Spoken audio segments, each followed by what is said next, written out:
Assalamualaikum warahmatullahi wabarakatuh. Perkenalkan, kami dari kelompok 1 yang beranggotakan Halimatun Sakdiah, Salma Nurus Saadah, dan Wahyu Wulandari. Kami akan mempresentasikan makalah kami yang berjudul Konsep Dasar Filsafat Pendidikan Islam. Yang pertama yaitu pengertian filsafat pendidikan. Filsafat pada awalnya mempersoalkan siapa manusia itu. Kajian terhadap persoalan ini menelusuri hakikat manusia sehingga muncul beberapa asumsi tentang manusia. Misalnya, manusia adalah makhluk religi, makhluk sosial, makhluk yang berbudaya, dan sebagainya. Dari telaah tersebut, filsafat mencoba menelaah 3 pokok persoalan, yaitu hakikat benar salah atau logika ilmu, hakikat baik buruk atau etika, dan hakikat indah tidak indah atau estetika. Pada dasarnya, pandangan hidup manusia mencakup ketiga aspek tersebut, sehingga ketiga aspek tersebut sangat diperlukan dalam pendidikan, terutama dalam menentukan arah dan tujuan pendidikan. Selanjutnya yaitu pengertian pendidikan Islam. Dalam bahasa Indonesia, istilah pendidikan berasal dari kata didik dengan memberinya awalan pe dan akhiran an, mengandung arti perbuatan, hal, cara, dan sebagainya. Istilah pendidikan ini berasal dari bahasa Yunani yaitu pedagogi, yang berarti bimbingan yang diberikan kepada anak. Istilah ini kemudian diterjemahkan ke dalam bahasa Inggris dengan education, yang berarti pengembangan atau bimbingan. Dalam bahasa Arab, istilah ini sering diterjemahkan dengan tarbiyah, yang berarti pendidikan. Dalam perkembangannya, istilah pendidikan berarti bimbingan atau pertolongan yang diberikan dengan sengaja terhadap anak didik oleh orang dewasa agar ia menjadi orang dewasa. Dalam perkembangan selanjutnya, pendidikan berarti usaha yang dijalankan oleh seorang atau sekelompok orang untuk mempengaruhi seseorang atau sekelompok orang agar menjadi dewasa atau mencapai tingkat hidup dan penghidupan yang lebih tinggi dalam arti mental. Saya Wahyu Wulandari akan melanjutkan penjelasan tentang ruang lingkup filsafat. Bicara tentang ruang lingkup filsafat, ruang lingkupnya itu tidak ada batasan dalam berfilsafat, yaitu sangat luas sekali. Adapun komponen-komponen ruang lingkup filsafat yaitu ontologi, epistemologi, aksiologi. Ontologi itu apa? Ontologi yaitu apa hakikat dari suatu objek. Sedangkan epistemologi cara mendapatkan. Aksiologi apa kegunaan objek tersebut. Misalnya, kita melakukan sebuah penelitian tentang pengaruh media pembelajaran terhadap hasil belajar siswa. Ontologinya proses dan hasil belajar. Nah, cara untuk mendapatkannya kita perlu metode. Selanjutnya, aksiologi apa kegunaan dari media pembelajaran tersebut. Adapun secara khusus menjadi ruang lingkup filsafat pendidikan meliputi yang pertama, merumuskan secara tegas sifat hakikat pendidikan, yang kedua, sifat hakikat manusia sebagai objek pendidikan, 3. Merumuskan secara tegas hubungan antara filsafat, pendidikan, agama, dan kebudayaan. Merumuskan hubungan antara filsafat pendidikan, dan teori pendidikan. 5. Merumuskan hubungan antara negara, ideologi, filsafat pendidikan, dan politik pendidikan. Yang keenam, merumuskan sistem nilai norma atau isi moral pendidikan yang merupakan tujuan pendidikan. Adapun ruang lingkup filsafat pendidikan di dalam buku Filsafat Pendidikan karya Profesor Dr.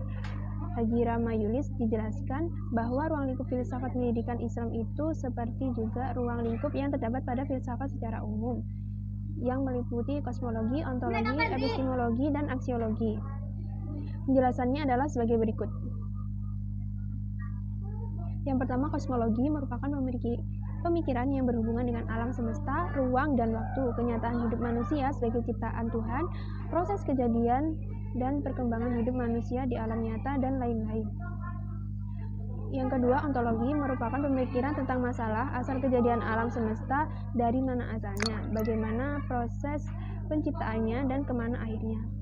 Pemikiran ontologi pada akhirnya akan menentukan bahwa ada sesuatu yang menciptakan alam semesta ini. Yang ketiga, epistemologi merupakan pemikiran tentang apa dan bagaimana sumber pengetahuan manusia diperoleh, apakah dari akal pikiran, apakah dari pengalaman indrawi, atau dari perasaan, atau apakah dari Tuhan. 4. Aksiologi merupakan pemikiran tentang masalah nilai-nilai, misalnya nilai moral, etika, estetika, nilai religius, dan sebagainya. Adapun tujuan filsafat, baik filsafat pendidikan atau dalam filsafat pendidikan Islam, yaitu di mana manusia membutuhkan pengetahuan untuk memecahkan masalah. Kalau dalam pendidikan bisa untuk menguji penalaran ilmiah sehingga orang menjadi kritis terhadap kegiatan ilmiah. Yang selanjutnya untuk merefleksi, menguji, mengkritik asumsi dan metode keilmuan. Sebab kecenderungan kita menerapkan suatu metode ilmiah tanpa memperhatikan struktur ilmu pengetahuan itu sendiri. Satu sikap yang diperlukan di sini adalah menerapkan metode ilmiah yang sesuai dengan struktur ilmu pengetahuan, bukan sebaliknya. Selanjutnya, filsafat ilmu memberikan pendasaran logis terhadap metode keilmuan.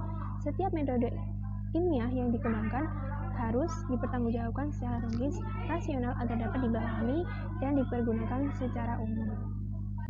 Adapun tujuan filsafat pendidikan yang dimana seorang individu atau bagaimana pendidikan itu bisa memberikan manfaat baginya.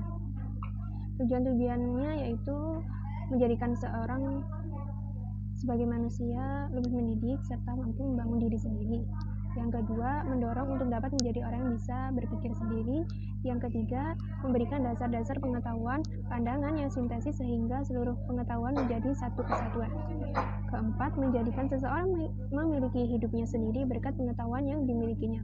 Oleh karena itulah, mengetahui hal-hal dasar berarti mengetahui dasar-dasar hidup diri sendiri. Yang kelima, bagi seorang pendidik, filsafat memiliki keistimewaan, karena filsafatlah yang memberikan dasar-dasar dan ilmu-ilmu pengetahuan lainnya mengenai manusia seperti ilmu dalam mendidik. Selanjutnya, tujuan filsafat pendidikan Islam. Yang pertama, memberikan kesempatan kepada pikiran untuk aktif dan bekerja. Yang kedua, memperoleh berbagai ilmu pengetahuan. Yang ketiga, memperoleh lapangan pekerjaan yang dapat digunakan mencari penghidupan. Di mana berfilsafat ini bisa mengenalkan manusia akan pencipta alam. Selanjutnya ialah metode filsafat pendidikan. Pada dasarnya, metode yang digunakan untuk mencapai pengetahuan filsafat, termasuk filsafat pendidikan Islam, adalah berpikir rasional dan logis. Ukuran-ukuran kebenaran yang diperoleh adalah kelogisan argumentasinya. Sebab secara umum, objek kajian filsafat adalah abstrak dan logis, sehingga tidak tepat menggunakan metode yang empirik. Dalam metode filsafat pendidikan ini, dikutip dari buku Profesor Abdul Haris dan Kifah, memiliki 6 metode. 1. Metode spekulatif dan kontemplatif. Spekulatif dan kontemplatif memiliki arti yang bisa dikatakan sama, yaitu memikirkan dan merenungkan. Merenungkan itu berarti memikirkan sesuatu tanpa ada keharusan kontak langsung dengan objeknya. 2. Metode normatif. Metode ini dimaksud sebagai metode yang digunakan untuk mencari dan menetapkan nilai, aturan, dan hukum tertentu dalam filsafat pendidikan Islam. 3. Metode analisis dan konsep. Analisis konsep ini berarti menguraikan sesuatu pengertian yang bersifat tertentu. Dalam menganalisis suatu konsep itu digunakan alat komunikasi yang bisa disebut dengan bahasa. 5. Metode historis. Metode historis atau sejarah adalah cara mempelajari filsafat berdasarkan urutan waktu perkembangan pemikiran filsafat yang telah terjadi. 5. Metode dedukatif. Metode dedukatif berarti penalaran dari suatu kebenaran umum. 6. Metode terpadu. Metode terpadu maksudnya ialah memadukan unsur rasional dan empirisme. Selanjutnya, hubungan filsafat pendidikan Islam dan program studi pendidikan agama Islam. Hubungan filsafat pendidikan dengan program Fakultas Tarbiyah merupakan hubungan yang sangat erat dan mempunyai nilai relevan yang tinggi. Hal ini disebabkan keberadaan filsafat pendidikan akan membantu memecahkan pendidikan Islam dan dapat membentuk kepribadian pendidik dan semua yang terlibat dalam dunia pendidikan. Dasar dan tujuan filsafat pendidikan Islam pada hakikatnya identik dengan dasar tujuan ajaran Islam itu sendiri. Keduanya berasal dari sumber yang sama, yaitu Al-Quran dan hadis. Dalam hal ini, filsafat pendidikan Islam mempunyai hubungan yang erat sekali dalam peranannya sebagai sumber idealisme program pendidikan Fakultas Tarbiyah dalam menyiapkan dan menghasilkan sarjana-sarjana Muslim yang sesuai dengan tujuan pendidikan Islam.